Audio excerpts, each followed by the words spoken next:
The Mesozoic Era, from about 225 to 65 million years ago, saw the rise and decline of dinosaurs. Around 65 million years ago, a big asteroid or comet hit Earth, causing major changes that led to the extinction of dinosaurs. This event created opportunities for new kinds of animals, like mammals, to thrive. One piece of evidence for this asteroid impact is a huge crater in Mexico. When the impact happened, it likely caused huge fires, tsunamis, and sudden global cooling. This dramatic change wiped out many plants and animals, especially dinosaurs.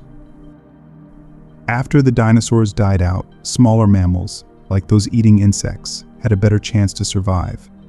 Some ancient mammals from the Mesozoic era continued into the Paleocene, the first part of the Cenozoic Era, but many new mammals appeared too. Some of these early mammals were quite different from any living animals, including possible ancestors of primates. The Cenozoic Era started much warmer than today, especially in the Paleocene and early Eocene epochs. This warmth allowed primates to live not just near the equator but also farther north and south. As time passed, the climate cooled and dried with some ups and downs. During the Paleocene, many ancient groups of mammals emerged, laying the groundwork for the development of modern mammals. Within the order Primates, there are two main suborders called Strepsirrhini, including lemurs and lorises, and Haplorrhini, including tarsiers and anthropoids. Anthropoids include apes, humans, and monkeys. Humans belong to the superfamily Hominoidea, including gibbons, orangutans, gorillas, chimps, and bonobos. African apes, Asian great apes like orangutans, and humans are grouped into the Hominoidea family. Within Hominoidea, humans belong to the Hominini tribe, which includes modern humans, earlier human subspecies, and our direct ancestors. Other tribes include chimps, bonobos, and gorillas. Researchers have identified over 20 hominin species, but not all of them are our ancestors. Many became extinct without leading to new species. By comparing DNA from living mammals, scientists believe that primates should have originated in the Paleocene. Some of the earliest mammal arrivals in the Paleocene, called Plesiadapiforms, looked somewhat like primates but were more primitive. They had small brains, faces that stuck out, and eyes on the sides of their heads instead of in front. They lacked some key primate features, like a bony ring around the eye and nails instead of claws. One well-known Plesiadapiform, called Purgatorius, had teeth suggesting it ate both insects and fruit. It might have been a close relative of the first true primates that appeared in the Eocene Epoch, about 54 million years ago. The evolution of primates was shaped by changes in the environment. In the Paleocene period, after the dinosaur extinction, the Earth was warmer than it is today. This warmer climate led to the rise of flowering plants and an increase in insects, which became important pollinators for these plants. In response, plants developed visual signals to attract insects. Primate ancestors, known as Plesiadapiforms, took advantage of these new food sources by eating insects and possibly fruits from the newly evolved plants. They developed features like good vision and tactile pads on their fingers, which helped them move around in trees and spot ripe fruits and insects. During the transition from the Paleocene to the Eocene Epoch, a significant climatic event known as the Paleocene-Eocene thermal maximum occurred approximately 56 million years ago. This event was characterized by a rapid and extreme global temperature increase. As the Earth continued to warm in the Eocene Epoch, around 54 million years ago, ancient mammals from the Paleocene were replaced by new, modern mammal groups, including primates. After the peak warmth of the Paleocene-Eocene thermal maximum, the Earth experienced a gradual cooling trend which affected primate evolution. About 49 to 47 million years ago, there was another period of warmth. Fossil evidence from the Eocene shows the emergence of the first true primates, possessing features we see in living primates today, like larger brains, forward-facing eyes for better depth perception, a complete bony ring around the eye for protection, opposable big toes, and nails instead of claws. These early primates split into two main groups named the Anthropoids and Ammamioids. Anthropoids were likely the ancestors of modern lemurs and lorises, while Ammamioids gave rise to tarsiers, monkeys, and apes. Anthropoids were small to medium-sized, tree-dwelling animals that mainly ate fruit and leaves. They had long snouts and teeth suited for a fibrous diet. Ammamioids were early primates from the Eocene period, smaller than Anthropoids, and they likely ate insects and fruits. They were probably active at night and had special adaptations for moving around in trees, like today's mouse lemurs and galagos. These creatures were found in both Eurasia and North America, more commonly in the latter. This distribution makes sense because during the Eocene, Europe and North America were connected by land, and the climate was similar across these regions. Now, why did Strepsirrhines like Anthropoids and Haplorrhines like Ammamioids split into different lineages? Even though they look similar in some ways, molecular evidence tells us they diverged around 58 million years ago. Clues from their teeth and bones suggest that they divided up the available food differently to avoid competition. Anthropoids preferred fruits and leaves and relied more on their sense of smell, while Ammamioids focused on fruits and insects and had shorter snouts. These initial differences in diet and sensory preferences set the stage for the later divergence of Haplorrhines, which eventually evolved quite far from the original primate niche. The evolution of primates took another significant step when anthropoids split from tarsiers. Anthropoids include monkeys, apes, and humans. Molecular evidence suggests that monkeys first appeared between 58 and 40 million years ago, after the split between tarsiers and anthropoids, but before New World and Old World monkeys diverged. Fossil evidence from China, North Africa, and West Asia points to Eocemius as a strong candidate for the ancestor of the earliest anthropoids. These were tiny animals, about the size of tarsiers, living around 45 to 32 million years ago. They had features suggesting they were at the base of the anthropoid family tree, before diversifying into New World monkeys and catarrhines, which includes Old World monkeys and apes, including humans. Another possible ancestor, Anthrocemius, was found in India and could be as old as 55 million years. Higher primates, including monkeys and apes, first appeared around 34 million years ago, after the split between Strepsirrhines and Haplorrhines. These early higher primates were generalist monkeys, likely giving rise to all later forms of higher primates. Early apes emerged in the Miocene Epoch and were more diverse and generalized than their modern descendants. Around 36 million years ago, there was a significant cold period called the Grande Coupure, resulting in the extinction of many species. After this, temperatures continued to drop until late in the Oligocene Epoch, before warming slightly. These temperature changes were likely influenced by the movement of continents, which affected ocean and wind currents, altering climate patterns. As the Earth cooled at the end of the Eocene period, many animals faced tough times, and some, like the Anthropoids and Ammamioids, almost disappeared. However, monkeys emerged during the Oligocene period. Monkeys, apes, and humans all have certain similar features in their skulls and jaws, like enclosed eye sockets, smaller noses, fewer teeth, and fused bones in the front of their skulls and jaws. Researchers, led by Elwyn Simons, studied the fossil remains of early primates in Egypt's Fayum region. This area, now part of the Sahara Desert, used to be lush and full of life during the Eocene and Oligocene periods. In the late Eocene and early Oligocene, they found three families of early anthropoids, or higher primates, in Fayum named Parapithecidae, Oligopithecidae, and Propliopithecidae. These creatures had advanced skull and jaw features like modern monkeys, including fused bones and a closed eye socket. One group, Parapithecidae, had 3 premolars in each jaw quadrant. This suggests it came before the split between New World monkeys with 3 premolars and Old World monkeys with 2 premolars. The other two groups, Oligopithecidae and Propliopithecidae, had the same dental formula as modern Old World monkeys.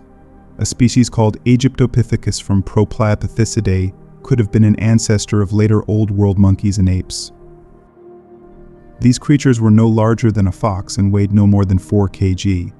Their brains were small, but the visual cortex was well developed, good eyesight being a characteristic of primates. The bones of these and other primates found in the Fayum bear some resemblance to those of later primates in East Africa dating to the Miocene Epoch, which lasted from 23.5 to 5.2 million years. However, in the early Miocene, East Africa was already home to many types of arboreal primitive catarrhines, the group that contains apes and monkeys, that suggest a long history of prior diversification. The separation of South America from Africa occurred around 80 million years ago during the breakup of the supercontinent Gondwana. Around 36 to 40 million years ago, caviomorph rodents and ancestors of New World monkeys suddenly appeared in South America. How did monkeys make it to the Americas is a really serious puzzle. Caviomorph rodents diversified into modern-day capybaras, chinchillas, vizcachas, and New World porcupines.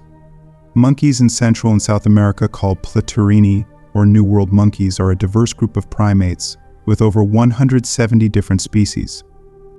They make up more than 10% of mammal species in South America. These monkeys come in various sizes, from tiny pygmy marmosets to large 8-line males that can weigh over 10 kilograms. Some fossils even suggest there were even larger monkeys in the past. They live in different social structures, ranging from pair-bonded to large groups of up to 100 individuals. The distribution of these monkeys covers a vast area, from southern Mexico to northern Argentina. They inhabit various ecosystems, including tropical rainforests, subtropical rainforests, savanna-like areas, and even mountainous regions. Over millions of years, unique animals evolved there, like marsupials, sloths, and large carnivores. Then, some animals arrived by chance events: rodents from Africa around 40 million years ago, and primates around 36 million years ago. Ancestors of these monkeys, along with rodents, ended up in South America around the period called the Late Eocene. When New World monkey ancestors appeared in South America during the Late Eocene, Africa and South America were separated by a long ocean stretch. How was it possible for these animals to make it to South America? Different possibilities have been proposed. The idea that New World monkeys originated from primitive prosimians in the ancient supercontinent Gondwana seems unlikely. The separation of Africa and South America happened much earlier than the estimated divergence time for these monkeys. The proposed route through Europe and North America, which were still connected around 26 million years ago, is also improbable, as North America and South America were still separated until 5 million years ago. Additionally, the absence of primate fossils in Antarctica challenges this notion. New World monkeys, or their ancestors, may have reached South America from Africa around 36 to 40 million years ago on natural rafts made of floating vegetation or debris. This wave dispersal likely occurred during the Eocene Epoch, when continents were differently positioned and ocean currents facilitated unintentional transport across the Atlantic Ocean. Once these rafts reached South America, the monkeys adapted to the new environment, eventually leading to the evolution of the diverse group of New World monkeys we have today. This natural rafting event is a proposed explanation for the presence of monkeys in South America.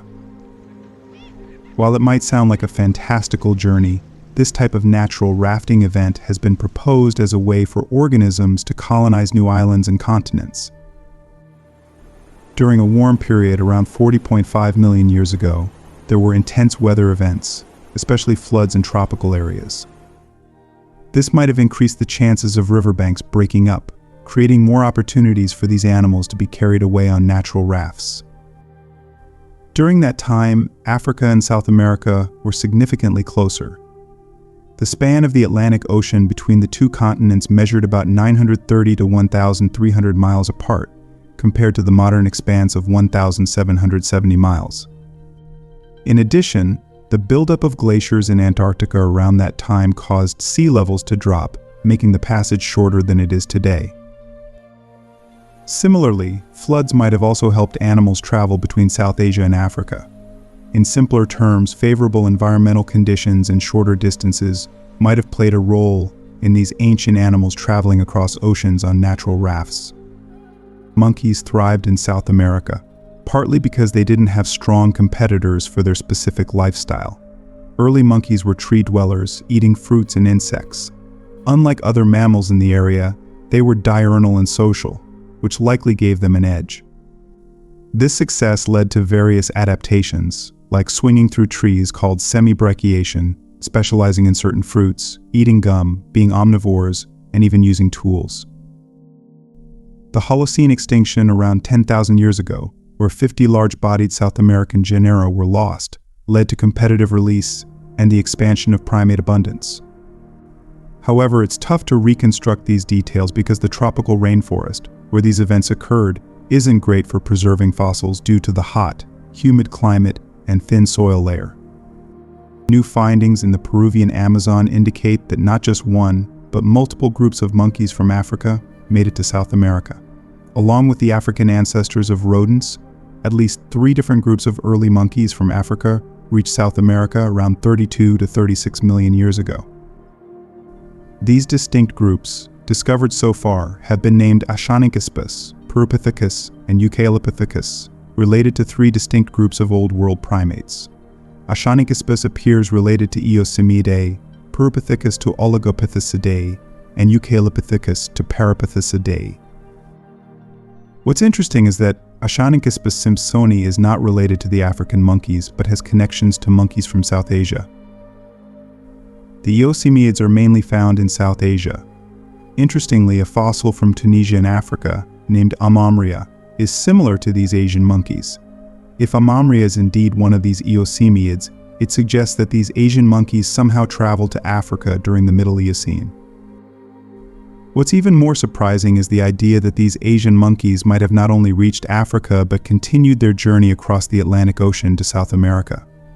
It's like they made a stopover in Africa before moving on to South America. So the route could have been from South Asia to Africa, and then across the Atlantic, with Africa acting as a kind of rest stop for these ancient monkeys and rodents traveling across continents. Genomic analyses suggest that the divergence between New World monkeys and Haplorrhini, or Old World monkeys, and apes happened around 43.5 million years ago. Platyrrhines share a common ancestor from 19 to 24 million years ago. The specific monkeys, Ashaninkispus and Morotopithecus, were quite different from the monkeys that came later to South America. Now, the big challenge is to figure out exactly how these early South American monkeys are related to the first known monkeys in the region, called true platyrrhines. To do this, we need more fossil evidence, and scientists have to explore more in tropical areas where we haven't looked much yet. It's like solving a big puzzle that will help us understand the early history of these monkeys in South America. The Miocene Epoch is known as the real planet of the apes because over 50 hominoid genera roamed across various regions. From 25 to 5.5 million years ago, the Miocene marked the emergence of mammalian fauna resembling modern ones. It also witnessed the significant diversification of hominoid primates, leading to forms that share many characteristics with today's apes and humans. However, determining the specific relationships within this group remains contentious. Besides the lack of a tail, anthropologists have identified key features in the evolution of apes. These are the evolution of ape-like dental features like the Y5 pattern in molar cusps, the evolution of shoulder anatomy meant for arm swinging or brachiating, and the evolution of knuckle walking. The oldest known African apes lived about 23 million years ago.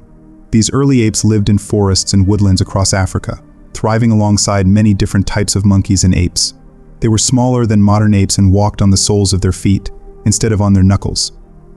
These apes are often called dental apes because they had Y5 type patterns in molar cusps, similar to apes but with bodies more like monkeys. Proconsul and Ikembo are the best known of the many fossil apes from the early Miocene of East Africa. Ikembo and Proconsul were components of a diverse and successful group, which lasted roughly 12 million years, from about 22 to 10.5 million years ago, though it is mostly known from the early Miocene, becoming rare after about 17.5 million years ago. Another ape, Morotopithecus bishopi, lived around 20.6 million years ago in Uganda and had anatomy similar to modern apes, suggesting it could swing from branch to branch. Around 17 million years ago, early apes from Africa expanded into Eurasia. These apes, called Gigantopithecus, had teeth adapted for a diet with abrasive foods, indicating a change in diet and habitat from earlier apes. Gigantopithecus had thickly enameled molars suited for crushing and grinding tough objects. They likely ate terrestrial foods with grit. Their jaws and limb fragments suggest they were generalist tree climbers, lacking the specialized suspensory abilities of modern apes. Another similar genus, Equatorius from Kenya, is about 15 million years old. Nakalopithecus, also from Kenya, had enlarged elbow and wrist joints, suggesting a more modern ape-like use of forelimbs for climbing, but without the hanging ability of living apes. Gigantopithecus, appearing around 13.5 million years ago, shows subtle indications of a more modern upper jaw and elbow, possibly hinting at the next phase of ape evolution. Gigantopithecus was among the first to walk on its knuckles and descend to the ground. Between 15 and 12 million years ago, apes that ate hard fruits and grass seeds thrived in eastern Africa. These apes were not directly related to modern apes and humans, but were part of a different branch of the evolutionary tree. Gigantopithecus walked on 4 feet and spent some time on the ground, suggesting a transition from living in trees to living on the ground had already begun before savannas spread across eastern Africa later on. The diversity of Middle Miocene apes in Europe to East Africa suggests they were successful and may have been the ancestors of living great apes. By around 12.5 million years ago, the earliest members of orangutans and African apes, including humans, appeared in Eurasia, likely evolving there. Major climatic shifts occurred between 17 and 14 million years ago, and again between 8 and 5 million years ago, due to changes in continents, mountains, and Antarctic ice. Around 14 million years ago, Africa's climate became drier, and this is when molecular evidence suggests that African great apes and humans diverged from Asian great apes or pongines. The oldest known pongines, dating back to about 12.7 million years ago, were found in India and Pakistan. These belong to the genus Cenozoic, which shares unique features with modern orangutans, suggesting it is a fossil relative of the orangutan. Cenozoic had large molars with broad, flat cusps and thick enamel, similar to fossil humans like Australopithecus and Gigantopithecus. It had a powerful jaw adapted for eating various types of food, possibly including hard items during food scarcity. Cenozoic survived for over 6 million years in Asia and ranged from Turkey to Thailand. Indopithecus, a large relative of Cenozoic, lived around 6.5 million years ago in India and may be ancestral to Gigantopithecus, the largest primate ever known. Gigantopithecus lived until about 300,000 years ago in China and is confirmed to be related to orangutans. While Cenozoic had a face similar to orangutans, its limbs were not particularly orangutan-like. It likely had a body type similar to modern apes, with a broad chest and arms hanging from the side. Cenozoic probably spent more time on the ground but was still an excellent climber. Initially described as Paleopithecus civilensis by Richard Lydecker in 1879, based on a partial palate from Pakistan, it wasn't until 1979 that a significant specimen, Cenozoic indicus, confirmed the link to the orangutan. Ramapithecus, named by Lewis in 1934, was initially thought to be a human ancestor, but by the mid-1980s, it was reclassified as a synonym of Cenozoic. During the time pongines were evolving in Asia, Dryopithecus lived around 12.5 to 11.9 million years ago in France, Spain, and Austria. Fossils of Dryopithecus were found in Catalonia, Spain, dating between 12.5 and 11.9 million years ago. They had a body form like modern apes and were skilled climbers, possibly partly suspensory like living apes. These early hominines had jaws and teeth similar to chimpanzees, adapted for a diet of soft fruits. Other Dryopithecines, found in Greece, Bulgaria, and Turkey, had African ape-like skulls and robust jaws and teeth. Related genera have been found in China, dated 9 to 6 million years ago, and may be related to European late Miocene apes or an independent lineage. Fossil apes from Kenya and Ethiopia, dated 9.6 to 10 million years ago, share attributes with early and middle Miocene African apes, likely representing remnants of African hominoid radiation. Studies have shown that apparent similarities among living apes, such as hand length, result from different evolutionary pathways. Parallel evolution, where similar traits evolve independently due to shared genetic and developmental pathways, may explain some postcranial similarities related to suspensory behaviors among extant apes. Between 11 and 5 million years ago, there's a lack of fossils that show the transition from apes walking on all fours to humans walking upright. However, a lower jawbone and teeth found in Kenya suggest a new species, Gigantopithecus nakayamai, which could be related to the common ancestor of gorillas, chimpanzees, and humans. Around 18 to 12 million years ago, the basic body plan of large hominoids like gorillas and orangutans emerged. Then, between 8 and 5 million years ago, there was another burst of evolutionary activity, producing 4 lineages, one of which led to hominins, including humans. Molecular studies confirm that African apes and humans are similar, orangs roughly twice as distant, and gibbons a bit more dissimilar than orangs. Chimpanzees share more than 99% of their genetic material with humans, even though it is packaged in their chromosomes differently. However, the precise relationships between any genetic differences and the geologic timescale are still uncertain and the subject of much discussion. Before hominin bipedalism, various locomotor behaviors were common, such as terrestrial knuckle walking, palmigrade quadrupedalism, and arboreal behaviors like climbing and suspension. Miocene ape evidence indicates the pan-Homo ancestor likely lived in woodland and was omnivorous. Bipedalism arose from the need for terrestrial travel between feeding areas as forests broke up.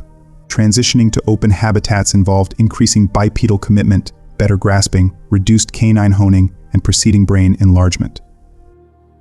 Before hominin bipedalism, various hominoids evolved specialized adaptations to exploit their habitats, forming a cognitive trap where diet, locomotion, cognition, and life history were interconnected. As the climate deteriorated during the late Miocene, these specialized adaptations hindered great apes from adapting to new environments, leading to their decline. Late Miocene great apes faced challenges transitioning to more open habitats due to their dietary, locomotor, and cognitive specializations. This specialization trap explains the decline of European dryopiths and the delayed retreat of Pongines to southeastern Asia. Gorillas adapted by expanding their dietary range and increasing body size, distinct from chimpanzees. The evolution of knuckle walking in hominoids remains unclear, possibly linked to habitat fragmentation and reliance on both terrestrial and arboreal locomotion. While great apes survived environmental challenges, their specialized adaptations may lead to extinction. Hominins escaped this specialization trap by evolving bipedalism, freeing the hands and enhancing manual dexterity, brain development, and cultural technology. Human evolution reflects adaptation to changing environments, building upon trends started in Miocene hominoids. However, human activities and overpopulation may lead to new evolutionary challenges.